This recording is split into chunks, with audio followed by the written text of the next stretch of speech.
اعوذ باللہ من الشیطان الرجیم بسم اللہ الرحمن الرحیم اللہ لا الہ الا ہو الحی القیوم لا تاخذہ سنۃ ولا نوم لہ ما فی السماوات وما فی الارض من ذا الذی یشفع عنده الا باذنہ یعلم ما بین ایدیہم وما خلفہم ولا یحیطون بشیء من علمہ الا بما شاء وسع کرسیہ السماوات والارض ولا یؤودہ حفظہما وهو العلی العظیم۔ سورۃ البقرہ آیت نمبر 255۔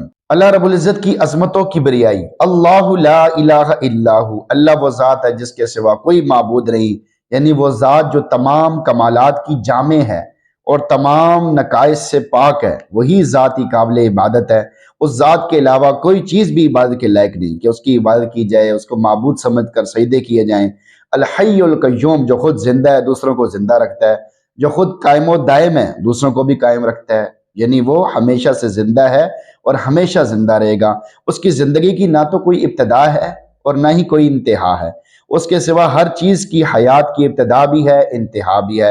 اللہ قیوم بھی ہے، یعنی اللہ لا زوال ہے، بذات خود موجود ہے، دوسری چیزوں کی نگرانی کرنے، دوسروں کی ہستی کو قائم رکھنے والا ہے۔ اس کے بغیر کسی چیز کی بقا اور ہستی کا تصور بھی نہیں کیا جا سکتا۔ اللہ کے قیوم ہونے کا تقاضا یہ ہے کہ جس طرح ہر چیز اپنی ہستی کے لیے اللہ رب العزت کی محتاج ہے، اسی طرح ہستی میں باقی رہنے کے لیے بھی اس سے بے نیاز نہیں ہے۔ جس طرح سایہ اصل شے کا محتاج ہوتا ہے، اسی طرح بلکہ اس سے بھی کہیں زیادہ کائنات اللہ تعالیٰ کی محتاج ہے۔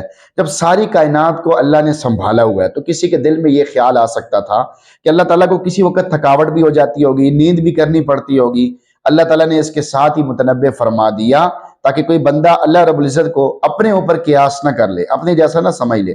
لا تاخذہ سنۃ ولا نوم، اس کو نہ اونگ آتی ہے نہ نیند آتی ہے، کیونکہ نیند کی ضرورت تو تھکن دور کرنے اور آرام پانے کے لیے ہوتی ہے، جبکہ اللہ رب العزت کو کسی طرح کی کوئی تھکن نہیں ہوتی۔ اس نیند میں تغیر حال ہو جاتا ہے، یعنی حال بدل جاتا ہے، جبکہ اللہ جل جلالہ تغیر حال سے پاک ہے۔ کیا بات تیرے جمال میں ہے، زمانہ ہر وقت حال میں ہے۔ لہو ما فی السماوات و ما فی الارض، جو کچھ آسمانوں میں ہے جو کچھ زمینوں میں ہے سب اسی کا ہے، یعنی تمام چیزیں جو آسمانوں یا زمینوں میں ہیں سب اللہ رب العزت کی مملوک ہیں۔ وہ مختار ہے، جس طرح چاہے اپنی مخلوق میں تصرف کرے، کوئی بھی اس سے نہیں پوچھ سکتا، بلکہ پوچھنے کا سوچ بھی نہیں سکتا، کیونکہ انسان، فرشتے، جن اس کے بندے اور اس کی مخلوق ہیں۔ من ذا الذی یشفع عندہ الا باذنہ، کون ہے جو اس کے پاس اس کی اجازت کے بغیر کسی کی سفارش کر سکے، یعنی بارگاہ عزت و جلال میں کسی کو دم مارنے کی بھی مجال نہیں ہے، اس کی اجازت کے بغیر کوئی کسی کی سفارش شفاعت بھی نہیں کر سکے گا۔ ہاں یہ اس کا فضل ہے کہ وہ جس کو چاہے سفارش کرنے کی اجازت دے دے۔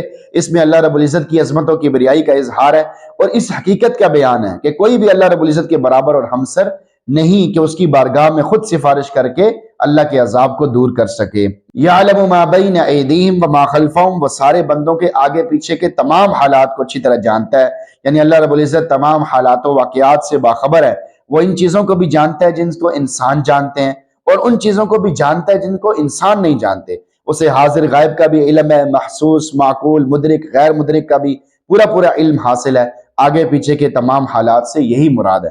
وَلَا يُحِيطُونَ بِشَيْءٍ مِّنْ عِلْمِهِ إِلَّا بِمَا شَاءَ، لوگ اس کے علم کی کوئی بات اپنے علم کے دائرے میں نہیں لا سکتے سوائے اس بات کے جسے وہ خود چاہے، یعنی انسان اور تمام مخلوقات اللہ رب العزت کے علم کے کسی حصے کا بھی احاطہ نہیں کر سکتے۔ اگر اللہ تعالیٰ خود ہی جتنا علم عطا کرنا چاہیں صرف اتنا ہی علم انسانوں کو آ سکتا ہے، مخلوقات کو آ سکتا ہے، لہٰذا تمام کائنات کے ذرہ ذرہ کا علم محیط صرف اللہ رب العزت کی خصوصی صفت ہے، انسان یا کوئی اور مخلوق اس میں شریک نہیں ہو سکتی۔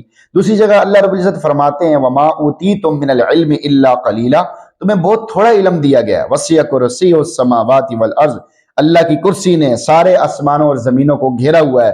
نبی اکرم صلی اللہ علیہ وسلم نے فرمایا ساتوں زمینوں ساتوں آسمانوں کی مثال کرسی کے سامنے ایسے ہی ہے جیسے ایک بڑے میدان میں ایک انگوٹھی کا حلقہ ڈال دیا جائے۔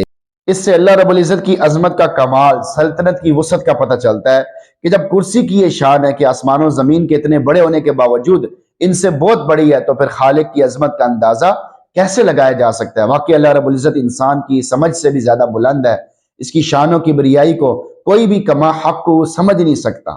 نوٹ ہم ایمان لاتے ہیں، واضح ہے کہ اللہ تعالیٰ نشست و برخاست، اٹھنے بیٹھنے، جگہ مکان سے بالا تر منزہ ہے، پاک ہے۔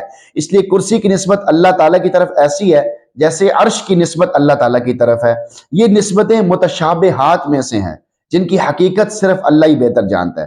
ہمارے لیے بس اتنا ضروری ہے کہ اس کا جو مطلب اللہ کے نزدیک ہے ہم اس پر ایمان لائیں، زیادہ گہرائی میں جانے کی کوشش نہ کریں، کیونکہ یہ متشابہات میں سے ہیں، یا آپ کی سمجھ سے باہر، آپ کو اس کو کما حق کو سمجھ نہیں سکتے۔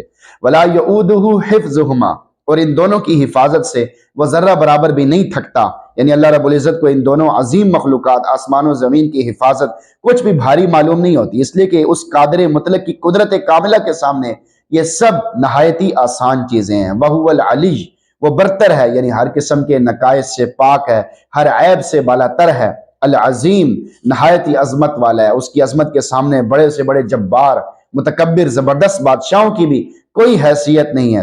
صفت علی ذکر کر کے اللہ رب العزت نے اپنی ذات سے تمام قسم کے عیب نقص کی نفی فرما دی ہے، اور صفت عظیم لا کر تمام صفات کمال کا اس بات کر دیا۔ آیت کا میسج آپ کے نام، طبیعت سے سرکشی نکل کر جھکاؤ کیسے پیدا ہو سکتا ہے؟ اللہ رب العزت نے اس آیت کریمہ میں اپنی عظمت، جلالت شان، مقام کو بڑے زوردار انداز سے بیان فرمایا ہے۔ علامہ مصطفیٰ وہبت الزحیلی رحمہ اللہ فرماتے ہیں کہ اگر اس آیت کو غور و فکر تدبر کے ساتھ پڑھا جائے تو دل اللہ کی ہیبت، جلالت شان، عظمت اور کمالات سے بھر جاتا ہے۔ تکبر اور سرکشی کا علاج، اگر کوئی اس آیت کو غور و فکر اور تدبر کے ساتھ پڑھے گا تو تکبر اور سرکشی سے محفوظ ہو جائے گا، اس کی طبیعت میں جھکاؤ پیدا ہو جائے گا، دل میں اللہ رب العزت کا خوف اور اس کی ہیبت بیٹھ جائے گی، اور اس کا طرز عمل نہایتی مؤدبانہ، عاجزانہ ہو جائے گا۔ پھر وہ اللہ کے بندوں کے مقابلے میں غرور و تکبر کا رویہ ہرگز اختیار نہیں کرے گا۔ بس چاہیے کہ اس آیت کے معنی کو یاد کریں اور استحضار کے ساتھ اس آیت کو وقتاً فوقتاً پڑھتے رہیں، بار بار پڑھتے رہیں، اللہ کی عظمت اپنے دل میں بٹھانے کے لیے اس کو بار بار پڑھتے رہیں۔ صرف جب کوئی مشکل وقت آئے یا خدا نخواستہ کسی موقع پر ڈر پیدا ہو تو صرف اسی وقت پہ نہ پڑھیں، بلکہ ہر وقت پڑھیں۔ عام طور پہ لوگوں کو یہ مشہور آیت الکرسی یاد ہے، لیکن وہ اس کو ایسے موقع پر پڑھتے ہیں جب کوئی گھبرا جاتے ہیں، یا جب کوئی جنات کا خوف ہو جاتا ہے، یا جب کوئی مشکل وقت پیش آتا ہے تو اس وقت پڑھتے ہیں۔ پڑھنا چاہیے، اس وقت ہی پڑھنا چاہیے، لیکن عام حالات میں بھی اس کو وقتاً فوقتاً پڑھتے رہیں، تاکہ اس سے اللہ کی عظمت آپ کے دل میں اترے، آپ کے دل سے گند نکلے، کچرا نکلے، آپ کا دل صاف ہو جائے، آپ کے دل میں اللہ کی عظمت آ جائے، اور آپ کو نماز، قرآن، دین کے کام کرنے کی توفیق مل جائے، اور آپ کے دل سے تکبر نکل جائے۔ اللہ تعالیٰ سے دعا، اللہ تعالیٰ ہم سب کو اس آیت کے معنی کو سمجھ کر بار بار اس کو پڑھتے رہنے کی توفیق نصیب فرمائے، اور ہم سب کو قرآن پڑھنے، سننے، سمجھنے کا بھی اہتمام نصیب فرمائے۔